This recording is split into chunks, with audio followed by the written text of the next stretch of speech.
Hello everyone! Welcome to my channel. It's me again, Carmela Baylon. Today, you are going to learn about the simple tenses of verb, the past, the present, and the future tense. And again, before we get into the lesson, please click that subscribe button and the notification bell next to it so you will always get notified every time I upload new videos. Now, let's get to the lesson. Before we dig into the simple tenses of verb, let us review first what is verb and verb tense. Verb means the words that show action. Sa Tagalog, ito ay pandiwa. Mga salitang nagpapakita ng pagkilos. For example, write, read, cook, eat, and drink. All of these words show action or movement. So these words are verb. And what is the tenses of verb? Verb tenses show or tell us the time when the action happened. So ang verb tense, ito ang nagpapakita sa atin kung kailan nangyari ang aksyon. In my previous video about present simple and present progressive tenses, I have shown you the different tenses of verbs. You can also check that video out right here. Let me just show you again all the tenses so you will have better understanding of the tenses you're going to learn today. So here are the tenses. We have the past, the present, and the future. These are the most familiar to us, right? So past means the action happened already in the past o tapos nang mangyari. The present tense means the action happens in the present time. Ibig sabihin, nangyayari sa kasalukuyan. And the future tense means the action will happen in the future o mangyayari pa lang sa hinaharap. But aside from these three, we still have the simple, progressive, perfect, and perfect progressive. And today, we are going to talk about the simple past, simple present, and the simple future tense. So let's have the present simple first. We use the simple present tense when we are writing about something that is repeated or a routine or a habit. So the action may have happened in the past, but still happening in the present time, and will continue happening in the future. So kapag sinabi nating repeated or routine or habit, maaaring ang aksyon ay nangyari na sa nakaraan na patuloy pa ring ginagawa o nangyayari pa rin hanggang ngayon at maaaring gagawin pa rin sa mga susunod pang araw o taon. Another is something that is always true or a fact. O kapag ang aksyon ay nagpapakita ng katotohanan o factual. And something that is set to happen in a future time. Kapag ang aksyon ay siguradong mangyayari sa hinaharap, halimbawa ay nakaschedule na mangyari o gagawin.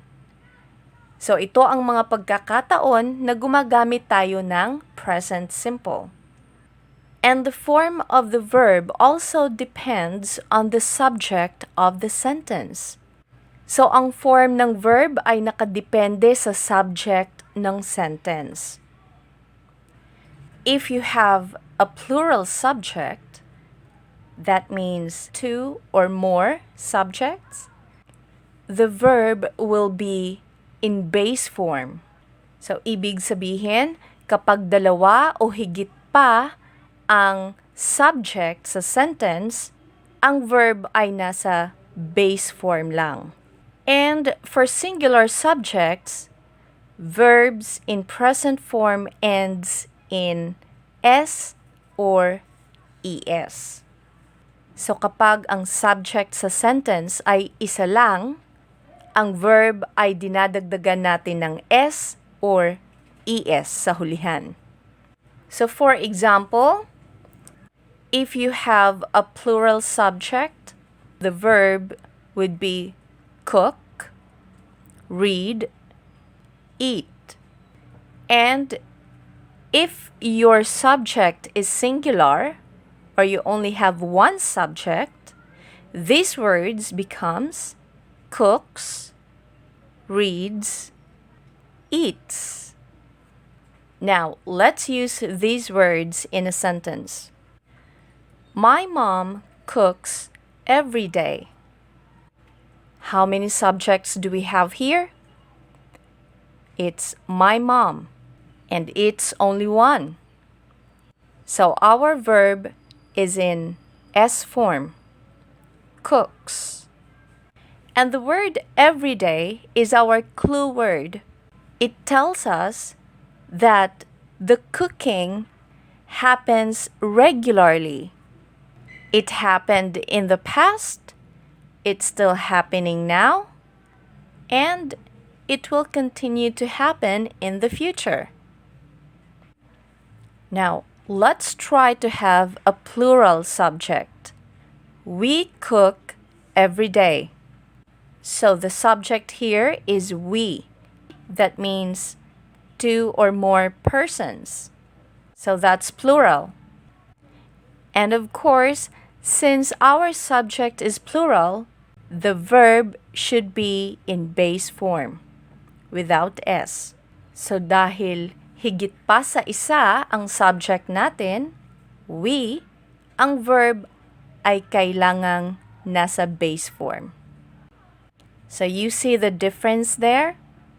Having singular subject and plural subject. My mom cooks. We cook. Let's have another example. I read my books. So, even if this sentence doesn't have the word every day, it still means that the action is happening regularly. Sa Tagalog, ako ay nagbabasa ng mga libro ko. And earlier I mentioned that when the subject is singular or only one, we add S to the verb. But in this sentence, notice the subject is I. It's referring to only one person, right? But the verb here is in base form. Again, just like what I have said in my previous video, there is an exception to this rule, that when you use I, the verb in present simple tense should be in base form. Lagi yan. Kapag I ang ginamit at present simple tense, ang verb ay kinakailangang naka-base form. So, I read my books. Another example is, she eats vegetables. So again, this tells us that the action is happening regularly. It happened in the past, that is still happening until now, and may continue to happen in the future. And our subject here is she, that means only one person. So the verb is in S form. She eats vegetables. Sa Tagalog, siya ay kumakain ng gulay. Now, let's have the simple past tense. Simple past tense of verb is used to show that the action is finished. The action started in the past and ended in the past. Or, the action happened at a specific time, like yesterday, last year, last night, or when I was a kid. Those are examples of specific time. Or when the action happened repeatedly in the past. For example, every week or every year in the past. So, it happened in the past every week, or it happened in the past every year, but not anymore. Now, how do we form the simple past tense of verb? Just remember that there are the regular verbs and the irregular verbs. Now, what are these? Regular verbs show past action by simply adding d or ed to the base form, like cook. So, pag sinabing regular verbs, ito yung mga verbs na dinadagdagan lang natin ng d or ed sa hulihan para maging past tense. When the word cook is changed to its past form, it's added with ed. So the word cook becomes cooked. That is an example of regular verb. You just add d or ed at the end of the verb. While the irregular verbs are the verbs that change the spelling of the base form or does not change at all. They do not end in d or ed.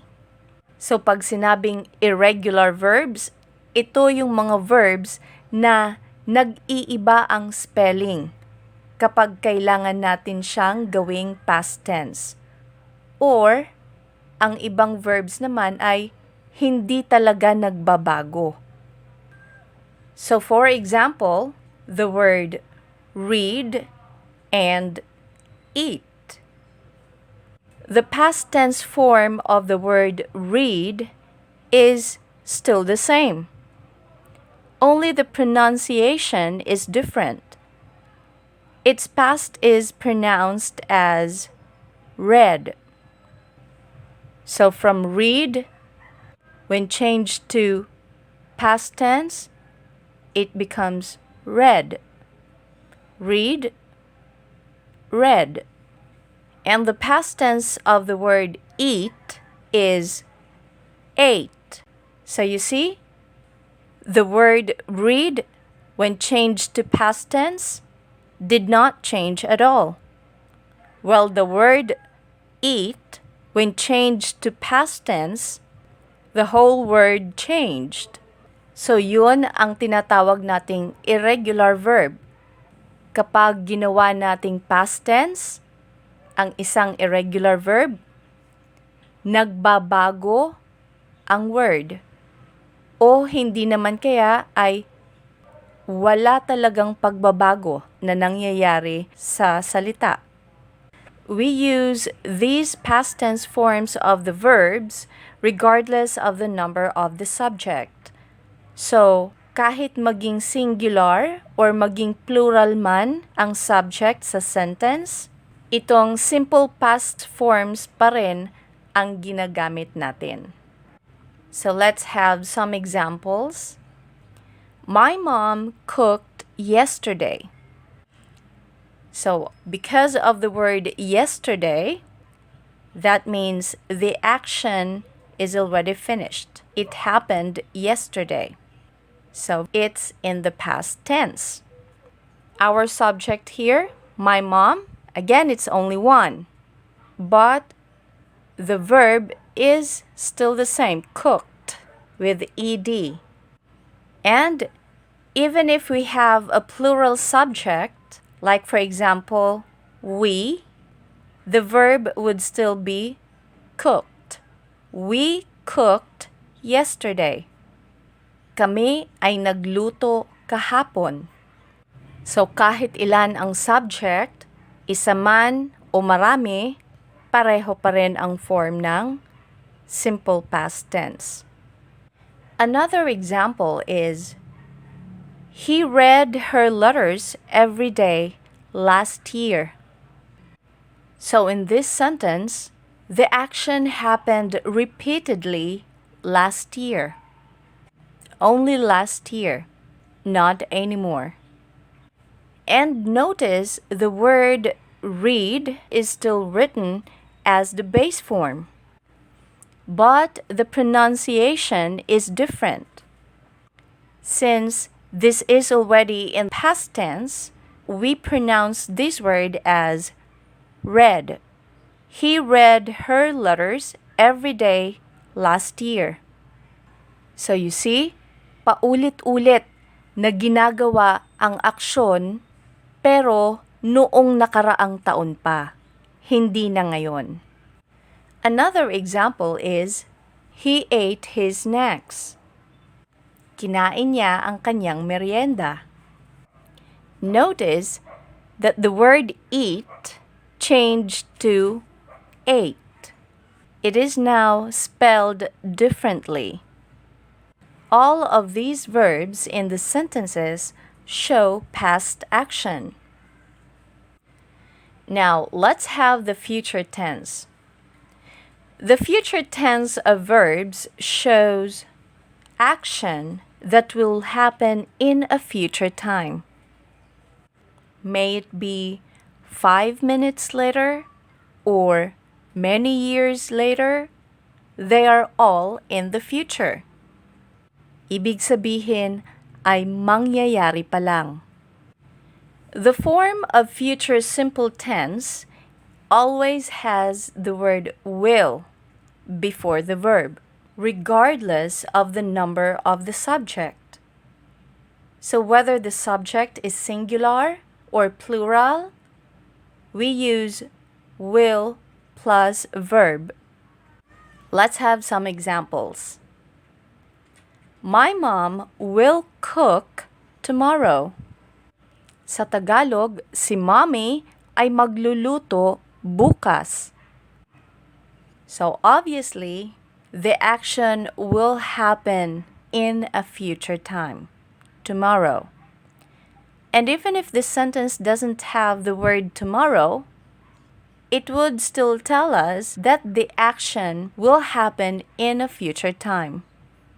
It's because of the form that we use, will cook. And in this sentence, we have one subject. It's my mom. But even if we have plural subject, let's say for example, we will cook tomorrow. Kami ay magluluto bukas. So the verb form will still be the same, whether the subject is singular or plural. Another example is, I will read that book later. So again, we have the clue word here. It's later. Malinaw na ang aksyon ay gagawin pa lang o mangyayari pa lang sa hinaharap. One more example. We will eat at the restaurant this weekend. So again, the subject here is plural, but the verb form is still the same. Will eat. And that's all for the simple tenses of the verb. I hope you learned from this video. You can always come back to watch the video anytime you want to. So that's all for this video. Please don't forget to click the like icon as well as the subscribe button and the notification bell if you haven't already, so you won't miss the videos I will be uploading soon. You can also drop a comment and let me know if the video is helpful to you. Thank you, and I hope to see you again on my next video. Bye!